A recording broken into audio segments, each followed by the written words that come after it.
The Last of Us é o que podemos chamar de um clássico moderno. O primeiro jogo é simples e quase que perfeito no que se propõe. Não tô falando que não tem defeitos, afinal nenhum jogo tá livre disso. Mas é que ele é um jogo muito seguro. Ele não tenta fazer nada mirabolante, nem mesmo reinventa a roda. Tudo que ele faz, outros jogos já fizeram bem antes dele. Ele só é um feijão com arroz muito bem feito. É um jogo sem excessos, com uma dinâmica poderosa entre dois personagens e um final genial que, ó, é a cereja do bolo. Final esse, onde não há agência pro jogador e muito menos pra ele decidirem o desfecho daquela história. Promete pra mim que tudo que você disse sobre os vagalumes é verdade. É muito difícil esse jogo não funcionar com alguém. Eu juro.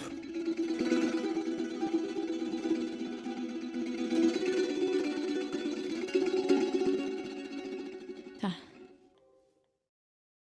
Só que anos se passaram. Em 2020, um ano bem tranquilinho aí que não aconteceu muita coisa, a Naughty Dog enfim lançou The Last of Us Part 2. Uma sequência ousada, inteiramente baseada no sentimento de desconforto e estranhamento, em que as ambições do jogador muitas vezes não coincidem com as do protagonista, ou melhor dizendo, das duas protagonistas. É uma continuação corajosa, que opera de maneira bem diferente do primeiro jogo. Nesse vídeo eu quero propor uma reflexão, um estudo de como podemos nos identificar ou não com o personagem, sobre o jeito estranho que esse jogo é estruturado, porque a falta de agência é importante pra história que tá sendo contada, e por fim, quero me aprofundar naquilo que não foi dito pelos personagens. Hoje eu quero falar sobre como The Last of Us Part 2 te faz jogar contra você. Tem uma coisa que eu costumo reparar sempre que conversamos sobre um jogo com alguém, que é a maneira como você queria usar qualquer acontecimento envolvendo a história. É quase instintivo utilizar a primeira pessoa singular. Nós falamos coisas como, minha filha morreu, me reencontrei com meu irmão, salvei aquela garota, sendo que, obviamente, nós não temos nenhum grau de parentesco com aqueles personagens fictícios. Isso acontece porque sempre há uma troca, um vínculo emocional, um diálogo entre o jogo e o jogador, uma identificação. O processo de identificação em um jogo pode ocorrer a conhecer aquele personagem e comprar seus objetivos, também rola quando somos responsáveis por escolhas que alteram o rumo daquela história, carregando suas consequências, ou então pela liberdade de agir como gostaríamos na vida real e cometendo várias loucuras. Resumidamente falando, a identificação ocorre quando temos empatia pelo personagem. E o jogador, ao se identificar com aquele personagem virtual, é obrigado a cumprir algum objetivo pra passar pra próxima fase. Afinal, videogames funcionam assim há dezenas de anos. Só que muitas das vezes, esse objetivo obriga o jogador a eliminar as adversidades que aparecem no meio do caminho. É assim que videogames nos educaram e nos tornaram ótimos jogadores. Nós precisamos pisar na cabeça de tartarugas e resgatar a princesa, derrotar vários monstros pra salvar um reino inteiro, ou então eliminar todos os zumbis de uma mansão esquisitona. Essas são algumas das ameaças que videogames nos ensinaram a eliminar. E no contexto de The Last of Us, essa diversidade trata-se exclusivamente dos infectados que encontramos no meio do caminho. Correto? Errado. Nós matamos muitos, mas muitos humanos nesses dois jogos. Tudo isso a fim de proteger uma relação, que no caso do primeiro jogo, seria Joel e Ellie, os personagens principais daquela história. Com essa missão em mente, é formado um nós, que engloba o Joel e o jogador, que irão resolver qualquer problema que aparecer no meio do caminho, a fim de proteger a relação daquele outro nós. E como existe o nós, por definição, também existe aquilo que não é o nós, os outros, que são as ameaças daquele mundo. É o conceito de outrificação, segundo a psicologia social, que é quando enxergamos um grupo como menos humanos. E nesse universo, os outros consistem em instaladores, baiacus, agentes federais, caçadores, canibais. E na história, quem mata todo mundo no hospital dos vagalumes é o Joel. Mas na realidade, ele é apenas um meio para nós, como jogadores, eliminarmos as adversidades daquela fase. Somos nós quem resolvemos aquela situação. É quem tá jogando que tá realizando aquela matança no hospital, queira o jogador ou não, já que nós não possuímos agência pra impedir que isso aconteça. E geralmente, o trecho final da grande maioria dos jogos consiste em eliminar um grande chefão, seja ele um enorme monstro ou então até mesmo uma pessoa, mas que represente uma ameaça para o nós, a relação que envolve o personagem e o jogador. E ao derrotá-lo vem aquela sensação de dever cumprido, de termos zerado aquele jogo, de que o nosso objetivo principal foi finalmente alcançado. Só que em The Last of Us, a coisa não funciona bem assim. O que eu quero dizer é que a resolução que a Naughty Dog encontrou pra trama desses dois jogos consiste em não matar uma pessoa em específico, ou então, não deixarem a matá-la. Aquele que era o principal objetivo dos dois jogos, acabou não se realizando no final da história, que no primeiro jogo era de fazer uma cura, e no segundo de buscar vingança. Esses finais vão acontecer independente da vontade do jogador. Não há agência pra quem tá jogando escolher o desfecho daquela história, quer você queira ou não. Não matar uma dessas personagens pode ser visto como um ato heróico pra alguns, e não matar a outra como uma atitude covarde, o que eu discordo, mas já a gente chega lá. The Last of Us Part 2 possui uma narrativa um tanto quanto desafiadora. Eu a considero um grande teste de identificação pro jogador, já que por volta da metade da campanha, nós somos obrigados a jogar com aquela que nós pensávamos ser a grande vilã do jogo. Nós jogamos com o que até então era considerado os outros. Afinal, a Abby matou o Joel de um jeito brutal, sem cerimônia, na mais pura maldade. Tirou de nós a nossa identificação. A morte do Joel é também a morte da identificação do jeito que a conhecíamos. E é nesse momento que a Naughty Dog vira pra gente e fala: sabe a Abby? É, aquele monstro horrível que você quer matar? Então, agora você será ela pelas próximas 10 horas. Lide com isso. E cada jogador vai responder a isso de um jeito diferente. Ai! Ai! Ai! Ai, cadê? Nem fudendo que agora eu posso jogar com a Abby! Meu Deus, esse é o melhor jogo do mundo! Puta que foda! Onde eu posso me jogar de um precipício com ela? Aqui, o jogo tem um enorme desafio pela frente, e a equipe da Naughty Dog estava totalmente ciente do que eles teriam que encarar. A obrigatoriedade de habitar outros corpos, especialmente aqueles que são diferentes e que fomos ensinados a odiar desde o início, gera um desconforto, uma estranheza. É uma aposta arriscada. Se eles não conseguirem fazer com que os jogadores se importem com aquela personagem, fazer com que o público se identifique com ela, não conseguir criar um nós com a Abby, o resto do jogo não vai funcionar de jeito nenhum. Eu respeito muito a Naughty Dog pela escolha criativa de não apenas questionar será que alguém consegue se colocar no lugar de outra pessoa, mas também de perguntar diretamente ao jogador: você consegue?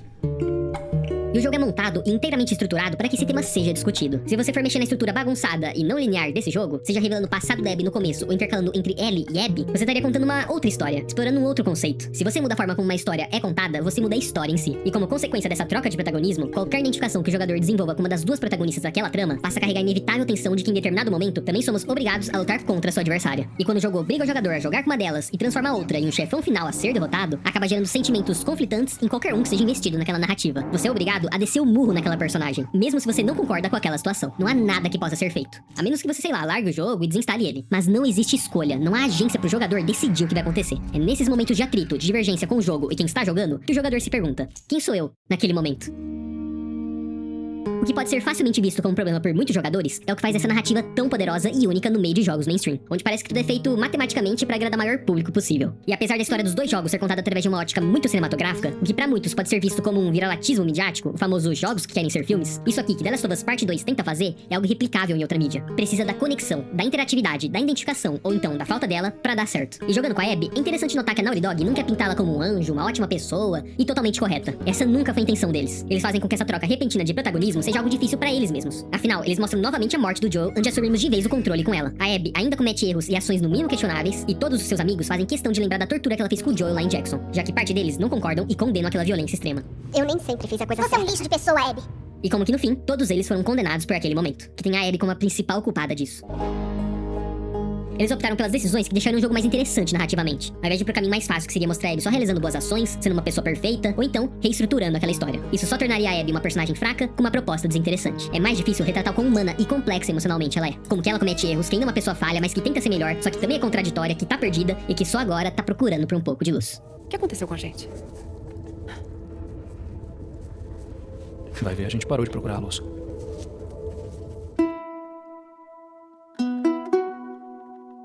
Jogar com a Abby não é desafiador apenas do ponto de vista de gameplay, porque pô, olha o tamanho dos bichão que ela enfrenta. Mas eu diria que a campanha da Abby é principalmente desafiadora do ponto de vista emocional. O jogo nunca foi tão exigente assim, já que os jogadores são forçados a lidar com seus desconfortos e preconceitos pra progredir na história, queira você ou não. A campanha da Abby é em grande parte sobre quando o caminho das pessoas que nasceram após o início do apocalipse se cruzam. É sobre quando nós e os outros precisam se unir com o objetivo em comum de sobreviver em meio àquela guerra em Seattle. E de como eles também podem perceber que, na real, eles nem são tão diferentes assim um dos outros como seus líderes fizeram parecer. Após a morte do seu pai, a Abby se afundou nesse senso de nós contra os outros, que parecia essencial para a sobrevivência naquele cenário. Afinal, ela não tem ideia de como o mundo costumava ser antes da infecção. E, infelizmente, ela foi totalmente doutrinada pelos Lobos, uma facção fortemente militarizada que domina grande parte do território de Seattle. E o seu líder, Isaac, se aproveitou do ódio da Abby e a transformou em um de seus melhores soldados. Tudo isso para ajudar na guerra contra os Serafitas, um grupo religioso que ao longo dos anos foi distorcendo as palavras de sua antiga profetisa, e que agora também se encontram nesse ciclo de violência sem fim. É aqui que surge o conceito de tribalismo, que tem a ver com aquilo de nós e os outros. A Abby faz parte de uma tribo, mas essa tribo vai se estreitando ao longo da narrativa. Nós temos os sobreviventes de Seattle, mas também temos duas facções dominando a cidade. Dentro dos Lobos tem os amigos mais próximos da Abby, e eventualmente esse nós se reduz a algo muito menor, que é a relação da Abby com Levi, um garoto serafita que está sendo caçado pelo seu próprio grupo, formando assim uma relação da mistura de duas facções que se viam como rivais.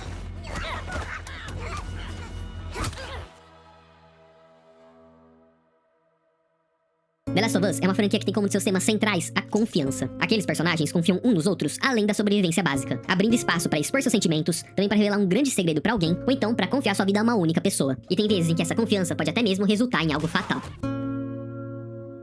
Durante as próximas horas com a Abby, ela vai construir uma relação de confiança com Levi. À medida que a Abby enfrenta seus próprios preconceitos e cria laços com aquela criança, ela percebe que a linha imaginária que dividia os Lobos dos Serafitas é muito mais frágil do que ela imaginava. Tanto a Abby quanto Levi têm um passado bem delicado no qual gostariam de esquecer. Abby é a primeira pessoa que conhece o Levi como um garoto, e por sua vez, Levi é a primeira pessoa que não enxerga a Abby como um monstro. Ele não faz ideia de quem ela costumava ser e mal sabe quem ela é agora. Eles sabem que claramente alguma coisa aconteceu um com o outro, mas meio que existe um respeito silencioso nessa relação. E eu só não falo da Yara também porque, coitada, né? Eles tiveram que escolher a criança mais legal pra manter viva. E também tinham que traumatizar mais um pouquinho o coitado do Levi. Ela tá morta.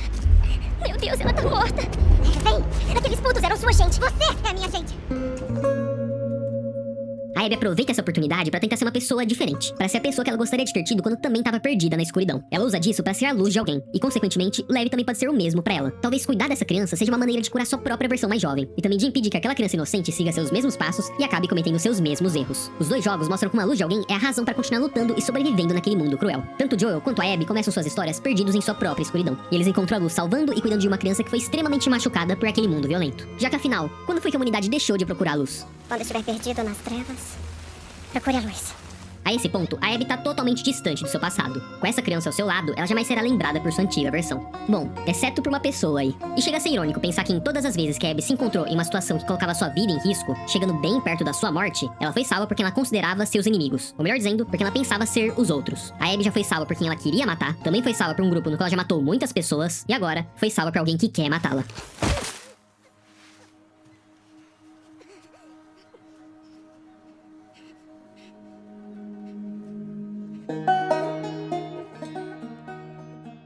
A personagem da Ellie é um tanto quanto complicada de se falar sobre. Muito do que ela sente tá reprimido e internalizado dentro dela. Ela acabou ficando sozinha por escolha própria, por ser uma personagem tão fechada e uma pessoa difícil de se lidar. Toda a aflição, angústia e isolamento que ela sente estão diretamente relacionados às escolhas que ela toma ao longo da sua jornada. Ou melhor dizendo, das escolhas que ela não conseguiu tomar por não estar conseguindo ser ela mesma, por causa da sua falta de agência. Já que grande parte da falta de agência do jogador está diretamente relacionada à falta de agência da própria Ellie. Uma parte significativa da sua dor e um dos grandes motivos de ser tão difícil para ela largar o osso vem justamente de como a Ellie possui pouquíssima agência nos momentos importantes daquela história. Ou pelo menos, nos momentos que ela acha que importa. Ela não conseguiu salvar sua melhor amiga da infecção. Na real, não conseguiu salvar muitas pessoas das quais ela se importava. Não teve escolha sobre o destino da sua própria vida no hospital. Não teve a chance de passar mais tempo com o Joel. Apanhou feio pra Abby no teatro e não se sentia em paz de jeito nenhum pra ficar na fazenda com a Dina e JJ. Por causa desse sentimento de impotência que ela vive, ela age como alguém que se perdeu na própria dor, vivendo quase que num estado suicida. Parece que todo o seu comportamento no segundo jogo serve como um meio pra satisfazer seu desejo de morrer. Talvez ela sinta que já era pra ela ter morrido há muito tempo. E também há pelo menos algumas vezes. Onde uma delas teria uma pequena chance da sua vida ter algum valor. A Ellie só parte nessa missão suicida como uma desculpa pra arriscar sua vida por um propósito, que na visão dela, a levará à própria morte. Com esse objetivo em mente, ela morreria pelo Joel, e na sua cabeça já estaria bom. Com isso, ela não teria uma morte em vão. Depois de tudo que passamos, de tudo que eu fiz, não pode ser em vão. Desde o primeiro jogo, esse é o único fim que ela enxerga pra sua jornada. Por isso que ela nem sabe qual atitude tomar quando vê a Abby naquele estado lá na praia. Como que ela tava fraca, vivendo uma outra vida e seguindo os bons ensinamentos que o Joel deixou pro mundo. Naquele ponto, a tal da vingança nem é mais tão satisfatória assim. A linha imaginária que dividia a Ellie da Abby e a Abby do Joel já não existe mais naquele momento. Também não existe mais nós, nem o conceito de outros, e muito menos alguma identificação. Mas talvez ainda exista agência de uma forma muito esperançosa. Já que agora a Ellie enfim percebeu que naquele último segundo, ela poderia finalmente tomar uma decisão por escolha própria. De não deixar com que a tal da vingança também tirasse sua agência. De que seu novo propósito a partir de então seria de viver pelo Joel. Afinal, naquela última conversa que ela teve com ele lá na varanda, o Joel deixou bem claro que seu propósito era salvá-la para que ela pudesse continuar vivendo. Se Deus me desse uma segunda chance naquele momento, eu teria feito tudo igual. Tudo que a Ellie fez até então foi contra o que o Joel queria. E quando ela enfim percebeu isso, ela parou e finalmente entendeu que não precisava seguir esse caminho de destruição para que sua vida tivesse algum valor. Foi o momento no qual ela finalmente conseguiu fazer uma escolha.